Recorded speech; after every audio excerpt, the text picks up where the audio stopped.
Hello, everyone.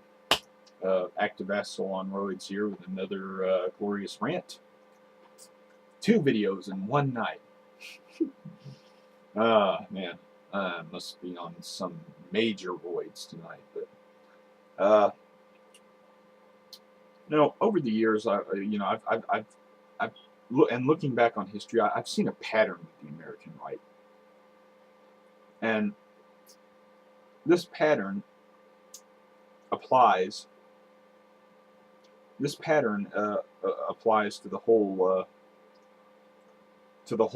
way that the mainstream conservatives like to paint themselves as being the grown-ups in the room.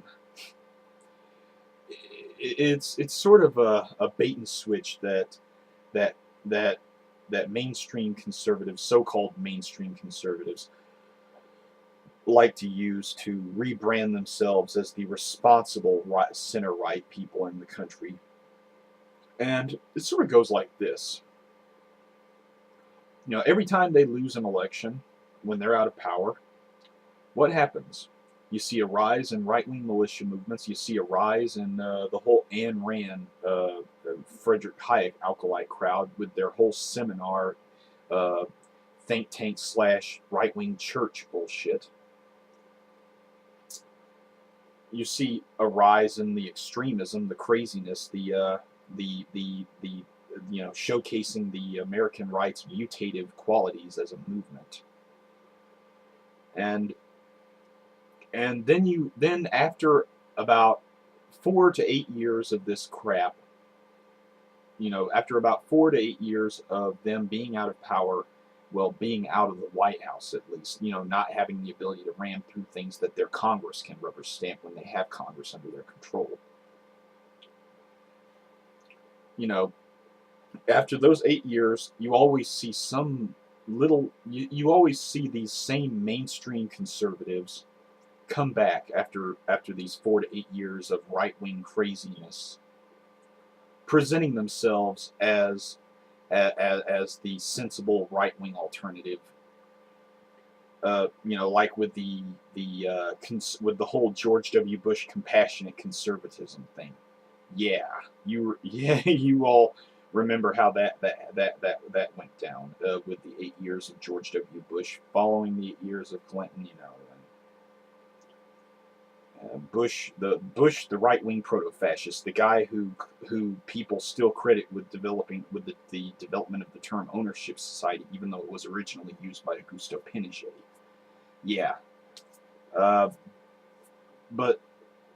And then you see these right-wing groups, these right-wing militia groups, completely die out, almost completely die out. They literally go underground like they never existed at all. You see their membership dwindle to almost nothing. Like the Oath Keepers and such. You see them dwindle to nothing when there's a right-wing president in power. Of course, they'll swear up and down that they were just as vocal against George W. Bush as they are against Obama, which is a complete and utter lie. Because, as Hawanja once put it, if this were true, there'd be some kind of comments on the internet that you could look back on forums or something made by these people that were just as vocal against Bush. But I don't really see.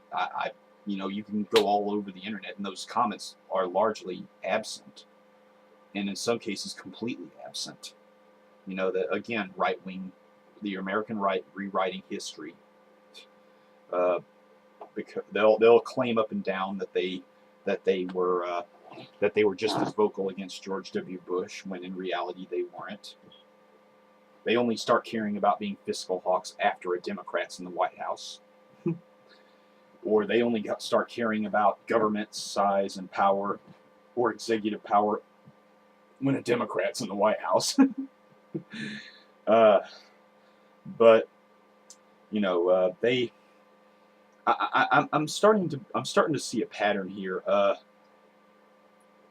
The conservative, the so-called mainstream conservatives use the right wing, the nut jobs, as a sort of it's kind of like how how Emperor Palpatine used Darth Vader in the Star Wars saga, and how he was able to project himself as being the kind old man, uh, affable man image, while Darth Vader was the brutal enforcer and such. The whole good Sith, bad Sith thing. It's kind of like the whole good Republican, bad Republican thing. And after years and years of crazy Newt Gingrich and all that, and Grover Norquist and a Republican Congress gone crazy, you see George W. Bush in 2000 managing to snatch the White House with the help of his daddy's friends on the Supreme Court, of course. And you see the next 4 to 8 years. Well, yeah, the first 6 years until the Democrats won the House in 2006. He basically got his entire domestic agenda, whatever he wanted, pretty much. It was rubber stamped like crazy by the very same pricks who made Clinton's life a living hell during the 90s.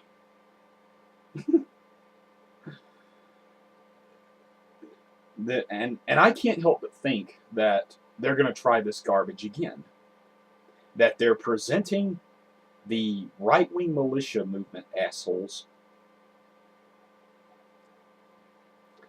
that the Koch brothers and other groups, the Heritage Foundation, these billionaires, the Coors family and such, and Chuck Norris and all these people, they're giving all these money to Oath Keepers and the Paul Bots and everything, and the Austrian School of Economics and all that. They're giving all this money away to these militia groups and helping these people get further into the mainstream.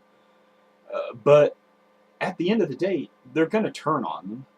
They are. I mean, many people like to think that the mainstream conservatives, they have this wishful thinking that the mainstream conservatives have let a genie out of the bottle and now they can't control it. Oh no, believe me. I'm willing to bet that the American right's leadership had this whole thing planned all along. Because I personally think they're going to pull a whole Charles de Gaulle right in on a white horse. They're going to send some George W. Bush character. It could be that Chris Christie, or it could be Olympia Snowe. It could be one of the more moderate Republicans who are every bit as conservative as Ronald Reagan or Barry Goldwater were back in their day. They're going to present them as the moderate right alternative, and they're going to get 90% of what they want with a Republican Congress when they do gerrymandering. I think that's what they're really up to. I think that's what they're really trying to pull. They're trying to, I believe that they're trying to rebrand what was once considered far right as moderate right, as center right. Back in the 1960s, Barry Goldwater and the John Birch Society and these other groups, they were the Eagle Forum. They were all considered hard right. They were considered far right. They were considered the hard right people. But today, Barry Goldwater is considered, and by many, to be either a liberal or a libertarian. Sure, by today's standards he is, but we have to remember, Barry Goldwater would still be considered far right altogether. Across the board, he would be considered far right. Same with Ronald Reagan. All of them. I mean, they would all be considered a hardcore far right even today. If you take the Tea Partiers away, if you take that crowd away that's largely been created as a result of the Koch brothers funding, if you take away the right-wing militia movement that was founded as an alternative subset of the militia movement by William Potter Gale and Gerald L.K. Smith and William Dudley Pelley's old buddy Michael Beach, if you took those ass wipes away, these crazy identity theology, Hitler worshiper jackasses away. Yeah, I guess. Yeah, yeah. The thing is, if you took all of those away, the Barry Goldwater types, they're still hardcore far right. They're just a more malleable far right. You know, when you compare them to the mainstream beliefs of the American people in general, all across the board, they're still outside of the fucking mainstream. Just because they look affable, just because they look friendlier, kinder, gentler than the other type, it's just good cop, bad cop at the end of the fucking day. It's still a foot in the door. It's still a bait and switch. And in 2016, I believe that we're going to see this happening all over again. Even if Hillary Clinton, again, a DLCer and a third wave Democrat, blue dog moderate. Uh, I mean, she might have her pedigree in women's rights and all that, but the fact of the matter is, at the end of the day, she rolled with the wrong crowd too. Back in the 1980s, when the Rahm Emanuels took over the Democratic Party. Even if they have Clinton on the ballot and they show that in a matchup against any generic Republican, she'd handily win. We're still going to see the Republican Party trying to employ. What is that? We're still going to see the Republican Party trying to employ this bait and switch. They're going to put up a generic Republican, a not Romney, a not Romney generic Republican, who isn't tied with the John Birch Society, who looks like they that they're a pushover. They're going to put some kind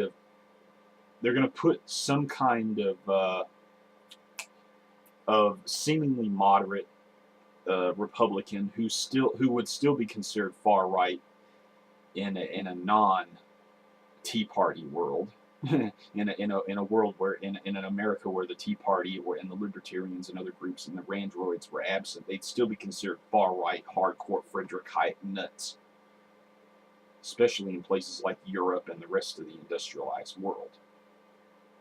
And they're gonna and the rebranding of those generic Republicans, regardless of how far right they are, regardless of whether they support the Christian dominionism by an evangelical right wing, and Christian Reconstructionism. At the end of the day, these so-called moderate Republicans, which are in reality far right nuts, they're still pulling the same whole. They're still peddling the same snake oil that the Libertarians and the Tea Party peddle, but in a different way. It's the same damn thing. It's still Frederick Hayek's economics crossbred with Christian with evangelical Protestant doctrine that's been sanitized of anything that conflicts with capitalism. It's the same damn fucking thing. Two metaphysical beliefs. Well, two beliefs based around around this notion of natural law that bases everything on the metaphysical, that allows for an out for circular logic. Two things that are based in fantasy, molded together utterly, made bedfellows by the conservative think tank denizens, the fellowships, and then repackaged to be sold to the American people. It's still going to be out there.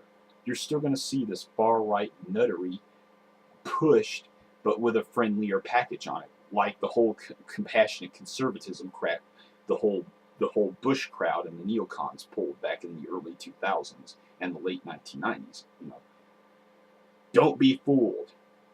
Do not be fooled. Do not give these assholes what the foot in the door they desire. They're far right no matter what they say. They are far right. They are crazy. They're out of their fucking gourds. They have all the trappings of professionalism. They have all the trappings of modernity. They have all the trappings of moderation. But the fact of the matter is, at the end of the day, they're still considered far right by the entire free world. And dangerously far right at that. Don't forget that these people are dangerous. They're fucking dangerous. People underestimated Bush because he was dumb as a brick, and he is. But at the end of the day, it's not how smart the guy is that that they're putting up as their sales pitcher. It's the people he's bringing with him in his clown car circus. As Bill Maher once said, if Mitt Romney had won the election, he would have been bringing the entire Tea Party clown car circus with him. All of them. All the Christian nuts, everyone. The Rick Santorum, conservative Catholic, crazies, every one of them. The militia movement nuts would have had a stronger voice. It would have been a total nightmare.